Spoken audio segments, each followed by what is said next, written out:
meu povo, tudo bem? Hoje o nosso vídeo vai ser um pouquinho diferente. Eu não vou dividir ele entre introdução, desenvolvimento e conclusão, como a gente estava fazendo antes. Por quê? Porque eu preciso que vocês se habituem, se acostumem a pegar as informações que os textos motivadores trazem, juntar com o seu repertório adquirido, o seu conhecimento de mundo e pegar essas informações e dividir elas, distribuir ali na estrutura da redação.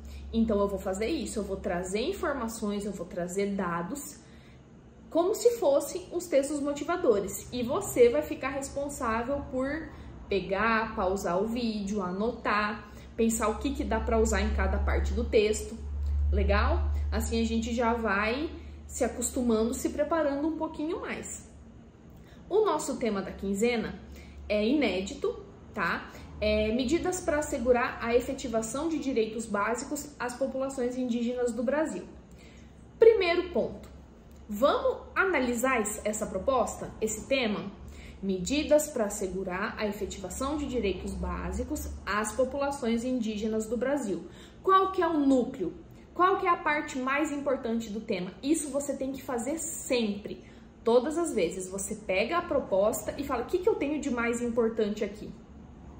O núcleo da nossa proposta é direitos básicos das populações indígenas. Esse é o X da questão. Se a gente tirar isso, o tema perde completamente o sentido. Então, a primeira coisa que a gente precisa fazer é refletir sobre esse núcleo. Direitos básicos das populações indígenas. Quais são os direitos desses povos? Vamos pensar?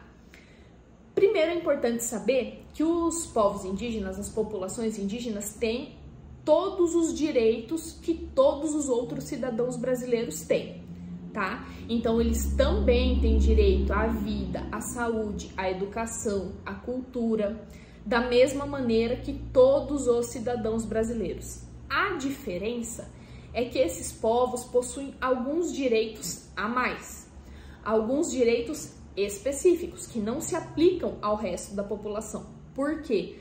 Por causa da tradicionalidade deles. A gente sabe que esses povos já estavam no Brasil antes da chegada dos portugueses em 1500, certo? São o que a gente chama de povos originários. Isso garante alguns direitos específicos para eles. Isso está considerado na Constituição Federal e também em alguns tratados internacionais assinados pelo Brasil. Então é muito importante ter isso em mente. Então eles têm os mesmos direitos que todo mundo tem, mas tem alguns a mais. Desses a mais, vamos focar em dois. O primeiro deles é a territorialidade. O que isso significa?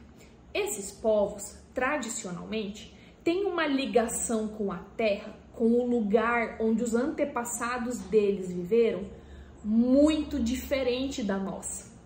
Eles têm uma situação de pertencimento ao território.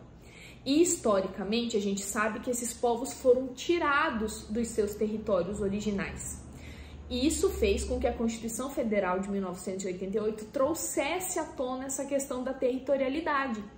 É o que a gente conhece como demarcação de terras indígenas, que nada mais é do que identificar onde são essas áreas que eles viviam historicamente e garantir que eles possam voltar, porque a ligação deles com essa área onde os antepassados deles viveram e morreram é muito forte, é muito importante.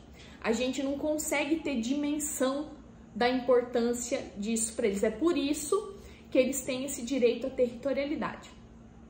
Outro direito específico já está mais relacionado à cultura, à manutenção da cultura desses povos. A gente sabe que eles têm algumas manifestações culturais específicas, né? E também em relação à própria língua, né? Hoje em dia, muitos povos já não estão mais utilizando a língua materna, a língua dos seus antepassados.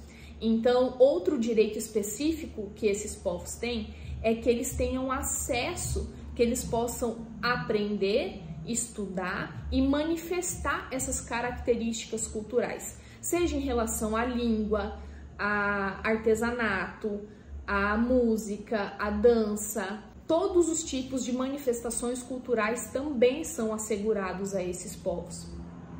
Então a gente já tem aí algumas informações importantes a respeito do núcleo do nosso tema, que são os direitos básicos desses povos. Agora a gente vai passar para um contexto mais histórico. É impossível falar de direitos das populações indígenas, falar de populações indígenas como um todo, sem considerar o processo histórico de segregação, de marginalização, até mesmo de extermínio a que eles foram submetidos. Existem estimativas que apontam que quando os portugueses chegaram no Brasil em 1500, a população indígena distribuída por todo o território brasileiro era de 3 a 5 milhões de indivíduos.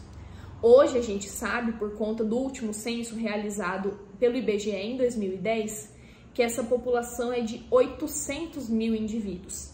Então, de mais de 3 milhões lá em 1500, chegamos a 800 mil indivíduos em 2010. Isso é um efeito da política de extermínio a que esses povos foram submetidos. O próprio desenvolvimento segregacionista da sociedade brasileira foi fazendo com que esses povos fossem tirados de suas terras, fossem submetidos a extermínio mesmo.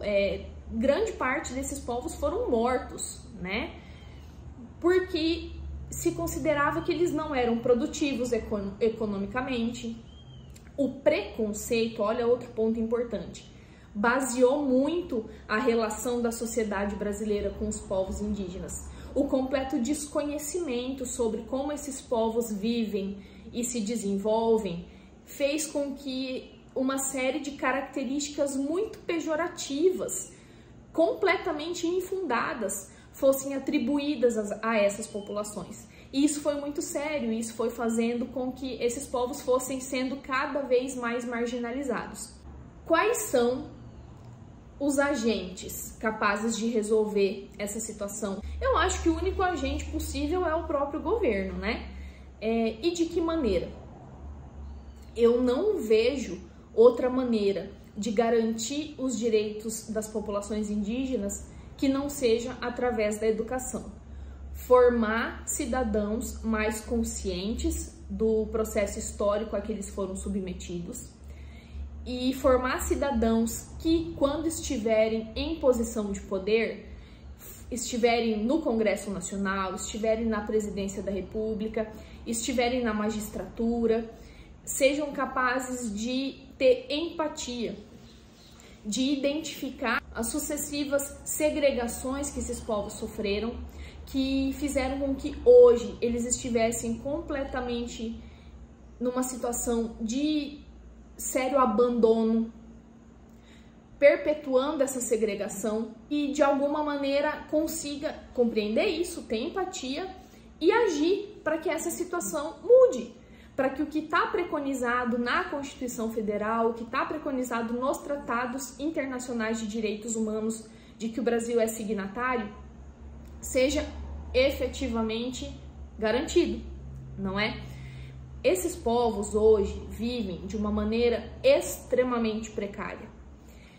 Precariedade de moradia, precariedade de acesso à saúde e educação, precariedade territorial. Muitos deles vivem em lugares completamente sem acesso à água potável, sem acesso a alimento. Eles vivem hoje numa situação que é retrato de todo esse processo histórico de extermínio, de segregação e de preconceito que eles são vítimas. Você precisa deixar isso claro em todo o decorrer do teu texto, tá? Você precisa deixar claro que você conhece, compreende esse processo histórico de que eles foram vítimas e que é por isso que hoje a gente precisa discutir maneiras que a gente precisa discutir maneiras para efetivar os direitos básicos dessas populações, que são direitos que todo mundo tem, todo cidadão brasileiro tem, e que a gente sabe que não chega a todo cidadão e muito menos a eles, que estão vivendo de uma maneira extremamente precária. Então a gente já tem uma série de subsídios, uma série de informações que a gente pode rechear o nosso texto. A gente falou que o governo, né, deve agir para solucionar essa situação, para garantir a efetivação de direitos a essas populações, e existem maneiras diversas para que isso aconteça. Existem maneiras mais pontuais, como, por exemplo, a realização de mostras, de exposições que retratem a história e a atual realidade desses povos. Mas também existem maneiras mais estruturais, por exemplo, a implementar uma disciplina específica a respeito da história e da cultura desses povos, né? Conhecer de uma maneira mais profunda, que ultrapasse a superficialidade com que hoje essas histórias são tratadas. E aqui eu estou generalizando, mas eu sei que Brasil afora existem professores e existem escolas que tratam de uma maneira mais aprofundada dessa temática, mas a realidade geral não é essa, né? O que a gente aprende na escola é muito superficial. Se a gente fosse desde cedo, desde o ensino fundamental, apresentado a todos esses pontos que eu citei aqui, nós formaríamos cidadãos, nós seríamos cidadãos muito mais conscientes dessa situação como um todo. E para terminar, eu gostaria de fazer um pedido para você. Eu gostaria que você se aprofundasse um pouco no estudo dessa temática. Conhecer a história e a atual situação das populações indígenas do Brasil é muito importante para a sua formação como cidadão, para a sua formação como cidadão detentor de direitos e de deveres, e que não deve ficar repetindo histórias e situações e preconceitos e características que você ouve falar por aí sem nenhum tipo de embasamento. Se aprofunda, dá uma pesquisada. Lá no meu Instagram eu vou sugerir alguns videodocumentários, alguns filmes, alguns livros que podem te ajudar nessa pesquisa, mas a internet está aí para isso. Então se aprofunde. Eu acho que vale a pena, é um tema que vale a pena e vai te ajudar muito, não só a adquirir repertório sociocultural, mas também na sua formação como cidadão. Combinado? Espero que você tenha curtido esse outro estilo de vídeo. Dá um pouco mais trabalho para você, com certeza. Eu espero que você tenha anotado todos os pontos importantes que eu falei, mas é isso aí, a gente tem que ir treinando, a gente tem que aprimorar a nossa capacidade argumentativa, beleza? Qualquer dúvida, coloca nos comentários aqui embaixo ou vai lá no Instagram conversar comigo que eu tô à disposição. Nos vemos daqui a 15 dias. Tchau, tchau!